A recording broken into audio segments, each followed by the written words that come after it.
I tried to ask him for anything. There was even a time I asked him to help me when I had rent issues.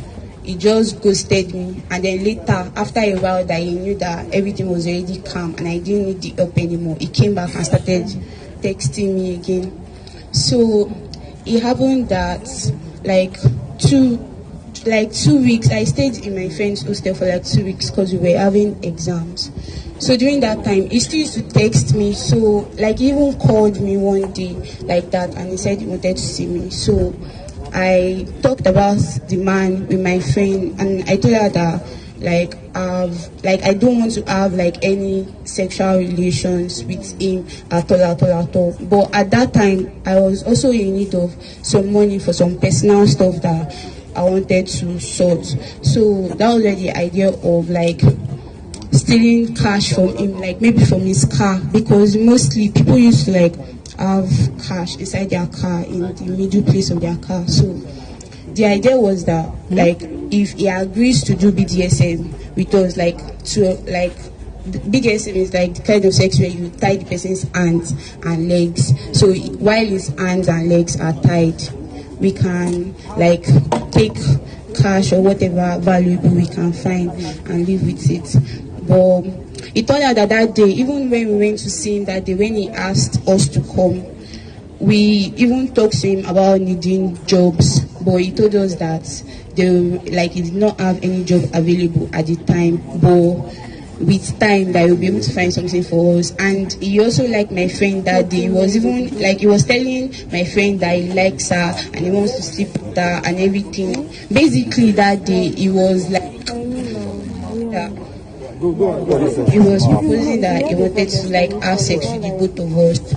So we now proposed the car sex to him, and he agreed, and the BDSM too, he agreed. He was even telling us already from the garden about how he was going to deal with us and everything when we get inside. Although we were not bothered because we knew we were not planning to have sex with him, and we just wanted to like take his cash and leave.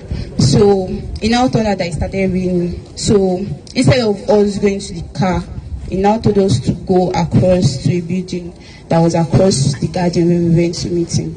So when we went inside, we were waiting at the reception, and then he just came and he started going inside, following him. Then it turned out that it was a room. Like, we didn't know that the guest house that was there, maybe he works there or he owns it. So when we went inside the room with him, my friend went inside, she excused herself and went inside the toilet, and I joined her inside the toilet. So while we were inside the toilet, I explained to my friend that his car sex that we wanted to do, this one that he has brought us into the room, what are we now going to do now about it? So she was like, I should be calm. We went back inside with the man, and because he already had eyes and attention for my friend before, he started touching her. Immediately we came out, and he carried her and placed her on the table. He removed his shirt, like he got naked and he got on the bed. Then I got on the bed with him. He allowed my friend tie his hand and tie his leg. He was even the one that raised up his leg for her to tie him. So after she tied his hand and his leg, based on the fact that we were in a room and not in a car, because normally we thought that if we want to have car sex with somebody, it cannot be in a public place that people can easily see or hear. But because it was in a room, so we were already thinking about what we were going to do, like in case like maybe he start shouting or something. So apart from the two ropes that were used to tie his hand and his leg, there was one other tiny clothes, like all these clothes rope that they used to tie on gown that was tiny. So after my friend tied his leg and his hand, and she placed the rope in his neck, so I had this small cloth I used to tie on my head, like small handkerchief I used to tie on my head like a scarf. So like after, because my friend already tied his leg and his hand, so my own turn was to like try to put the handkerchief in his mouth so that small rope, I can use it to like close it, so that in case if he wants to shout, he won't be able to shout. But But because I panicked and I freaked out, when I put the clothes in his mouth, he removed it and he told me that he did not want it. Then me too, I now took the clothes and I put it in my mouth and I told him that it's because we don't want him to moan too loud, that's why. But he refused. So during after that time that I refused to put the clothes in his mouth, I just like left him because I also panicked. That was why I could not tie the clothes in his mouth. So during the course of me being on the bed and just caressing him and everything, my friend went to the bag.